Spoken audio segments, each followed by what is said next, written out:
cute na aso. So doon ako sa kabilang park doon na may fountain. Yun.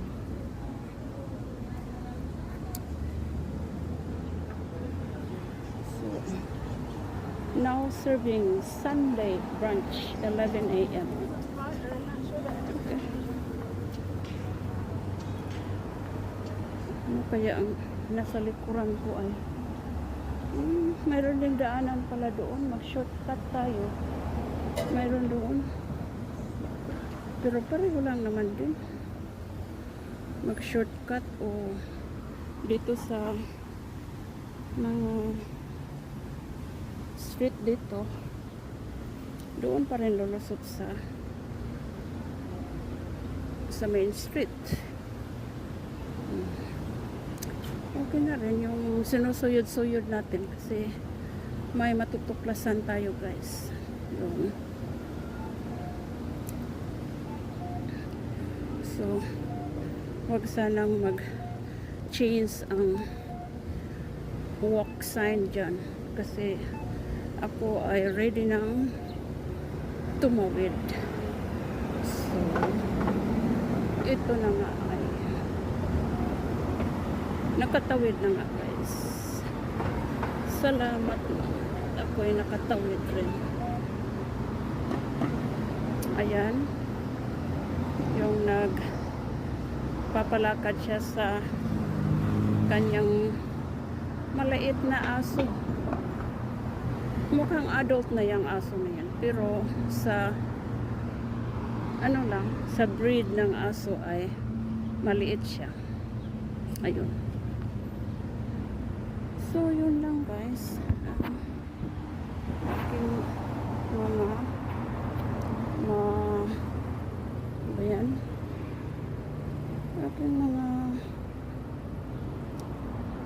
sa salita ito ay isang ano na rin na rose. Maganda ito kung bagong bloom siya. Yan o. Maganda siya guys. Pero parang papunta na siyang malalaglag. Yan. So sa ano na naman ito? Yun bang sunod na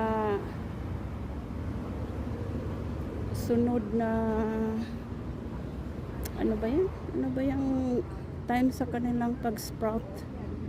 Pag-bloom? Kumbaga. Hindi ko lang nadala ang pamaypay ko guys. Panyo lang itong nadala ko. Pero ay ginaro. At least may panyo akong bitko. Pag mga ganitong summertime, talagang magbibit-bit ako ng panyo. Kasi kung hindi ako magbibit-bit ng panyo, ang ano, para bang punawon ta singot guys ba? Punawon tag singot di. Watay ka pamahid. Manang pag ganitong naglalakad ako na medyo mainit at saka maaraw, may bit-bit talaga akong panyo. Yun. So, dentist dito. Noon, dito sa sinasabayan ko, ano ba yan? Yung bang sinasamahan ko ang kaibigan ko dito. Dito pumapasok dito sa VA. Veterans Affairs yan eh. Veterans Affairs Medical Group. Dito banda, ang tatay niya dinadala. Kasi ano yun eh, sundalo siya noong World War II. Tapos, mayroon namang, ano ba yun? Yung bang privilege na magiging US citizen dahil punta nga din, naging sundalo nga siya. So, naging veteran. Ganyan. So dito niya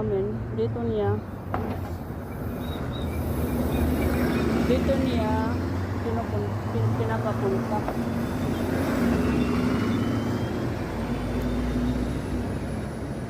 Ito ay Martin Avenue na guys. Pero hindi ako liliko ng right dito. Doon ako sa East Coast Road liliko. So, ika. Siyang tapang niya. Hindi nga. Sasabay na nga din. Galing yung dalagang ayun. Bata ba? Dalagang bata. Downtown shopping. Downtown na ito guys. So, doon pa ako sa East Coast Road. Liliko ng right.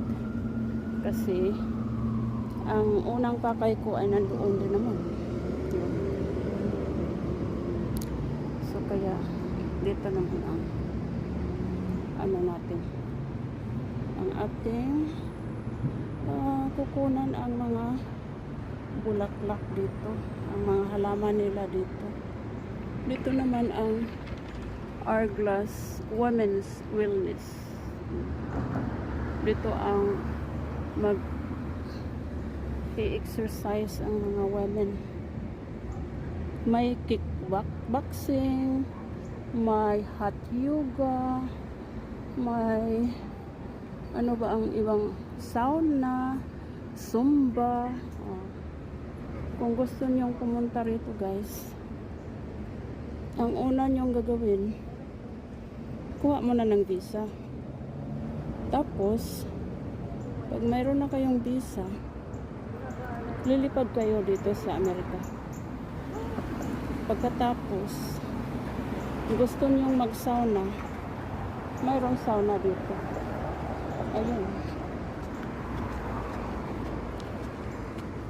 Pero, ano ko lang yan guys. Mga tabi-tabi ko lang yan ba. Basta lang. Ang totoo niyan, pwede namang mag-sauna sa atin. Mayroon namang sauna sa atin. Kung sauna lang ang ating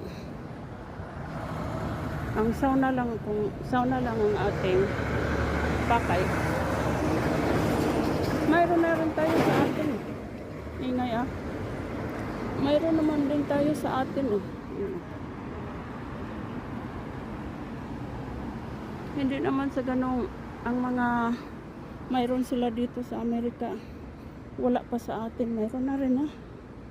Ayan. Ayan na kayo.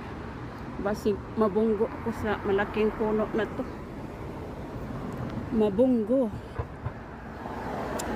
So, ano kaya ang laman sa Armory Plaza? I-google ko nga yan.